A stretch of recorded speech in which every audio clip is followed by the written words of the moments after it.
The film kicks off when a gang of shady individuals forcefully enter a building designated for athletes at the 1972 Munich Olympics. The intensity escalates as they brandish shotguns, moving through the area with murderous intent. These intruders are the Palestinian terrorist group known as Black September, entering with sinister, hidden agendas. 11 Israeli athletes are captured, brutalized, and ultimately killed by these Arab terrorists. This brutal act is intended as a warning to Jews concerning Arab prisoners held in Israel. In response to the horrific event, the Israeli government vows retaliation, while the media mourns the slain athletes. Joseph Gutfreund, Eliezer Halfin, Yakov Springer, Andrei Spitzer, Zeev Friedman, Kahat Shor, Mark Slavin, Amitzer Shapira, David Berger, Yosef Romano, and Moshe Weinberg. Another list of 11 names emerges, targeted for retribution. These names include Dr. Wadi Haddad, Abu Daud, Mahmoud Hamshari, Wiles Wader, Dr. Basil Al-Kabaisi, Kamal Nasser, Kamal Adwan, Abu Youssef, Mohammed Boudia, Hussein al-Sher, and Ali Hassan. These individuals are identified as the Palestinian terrorists who must be hunted down and eliminated. Prime Minister Golda Meir authorizes a secret mission to assassinate those responsible.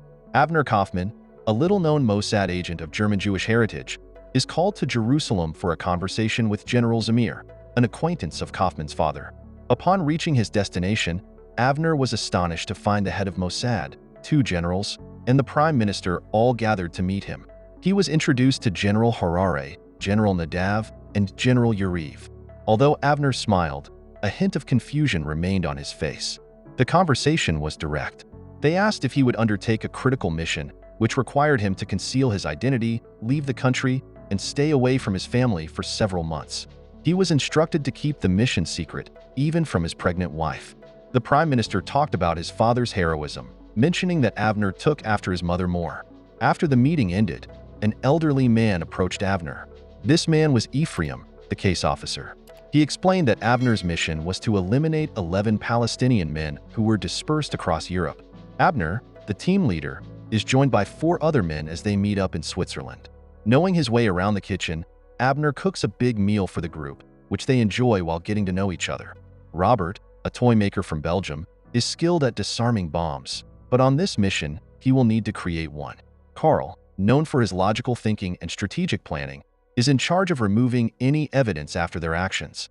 His background as a former Israeli soldier and cleaner makes him a key player on the team. Steve, an adept gun handler who prides himself on being a tough guy, also joins the team as a driver from South Africa. Hans, a Danish antique dealer, can expertly forge documents and letters. The team travels using fake names and passports, tracking down their targets by paying informants such as Louis, a Frenchman. The time has come for their mission to begin. There's no room for hesitation. They have to be prepared whether they feel ready or not. While the task may seem straightforward, just kill and complete the mission. This group isn't experienced in taking lives. They finally find the address of their first target in Rome, Wiles Wader. They see him translating an Arabic story into Italian on the street. The 5 men silently follow him as he heads home. Avner is right behind him when he steps into the elevator. With a single shot, the target falls dead, leaving blood at the scene. Carl cleans up the evidence. It's their first successful assassination. Despite working well together, they must acknowledge they are now killers, a reality they accepted the moment they took the job. Their second mission involves Mahmoud Hamshari. He resides in an apartment with his wife and daughter. Robert disguises himself as a journalist seeking a story on the Arab-Israeli conflict, planning to plant a bomb in Hamshari's phone. The operation is smooth until Hamshari's daughter returns home unexpectedly. Carl quickly calls off the operation and resumes it once she leaves again. Unaware, Hamshari answering his phone leads to his death. The team has completed another mission.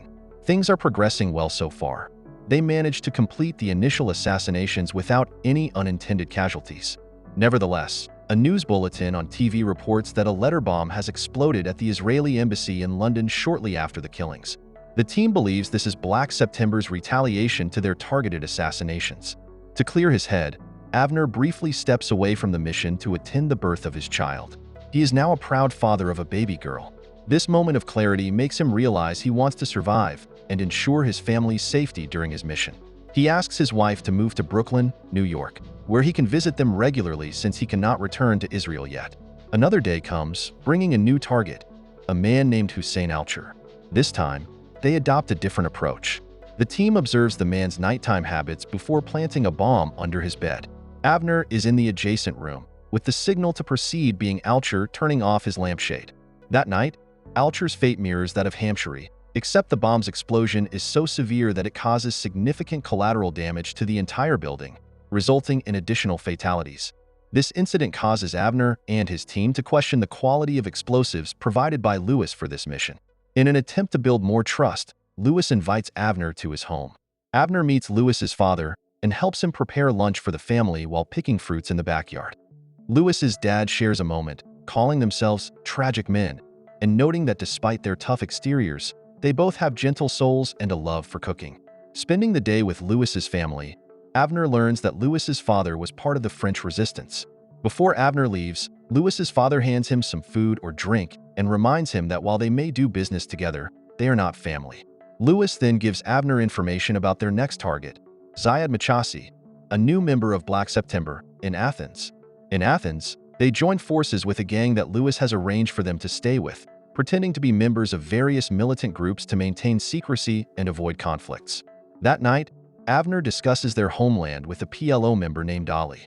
The team sets up for an explosion, waiting in the car for the signal, but nothing happens. Confused, they realize Robert, responsible for the bomb, is frustrated due to his lack of experience in setting explosives, having previously only defused them. Determined not to let their plan fail, Hans bravely takes the bomb into the building. An elderly Greek man witnesses this and tries to intervene, but Hans drags him back to the car. A fierce gunfight ensues, filling the street with gunfire, but the team manages to escape, leaving their target dead on the ground. They pay the elderly Greek man for his silence to ensure no information is leaked. Early in the morning, despite their uncertainties, the team proceeds to London to locate Ali Hassan Salameh, who orchestrated the Munich massacre. However, their mission fails due to an unexpected disruption caused by several drunken Americans on the wet streets of London. These Americans turn out to be CIA agents, as Lewis informed them. Despite the setback, the team plans to try again. Meanwhile, Abner takes a break at a hotel bar, where he meets an attractive Dutch woman with a distinctive perfume. He declines her offer to keep him company and leaves, suggesting Carl take his place. Unfortunately, they later discover that the woman had been hired to kill his colleague in bed, unclothed. Seeking revenge, Abner tries to track the woman down with the help of Lewis and his father. They freely share her location, and the French old man quotes, "The race is not to the swift, nor the battle to the strong, but time and chance happen to them all." They find the woman on a houseboat in Hoorn, Netherlands. Robert opts out of this mission, but stays available to the team if necessary. Without hesitation, Hans, Steve, and Abner kill the woman, leaving her body in a cozy chair. After receiving information from his contact that they are now targets themselves, Abner and the team start experiencing anxiety and sleepless nights. They start to doubt everything they have done and utter random words. Their thoughts torment them. He realizes that this mission isn't benefiting Israel. There have already been many deaths. The next day, Hans is missing, and his lifeless body is discovered on a park bench at dawn, brutally stabbed. During the night, Abner struggles with insomnia, feeling hunted by nightmares of the massacre.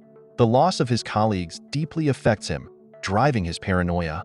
He frantically searches his room for bombs, dismantling the telephone, television, and even his bed. He is overwhelmed with fear and anxiety, uncertain of what to do. His panic intensifies when he receives a call informing him that Robert has been killed in an explosion at his workshop. At this point, he just wants to end the mission.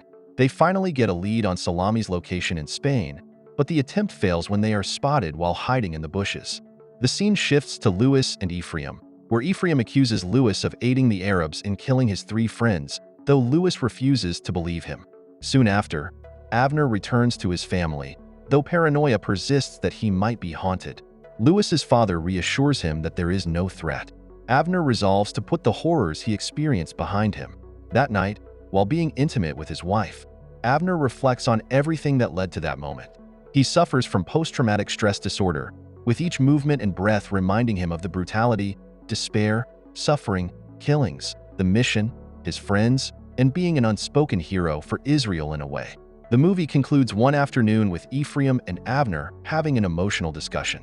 Ephraim brings up other Arab terrorists, including Salameh, who is still at large, but Abner lacks interest in the subject. He tells the case officer that there is no peace to be found, regardless of beliefs. Avner then invites Ephraim to dinner, but Ephraim declines, not even wanting to share a piece of bread. Don't forget to subscribe and turn on the notification bell if you want to watch more videos like this. Thank you for watching and see you again soon. Take care.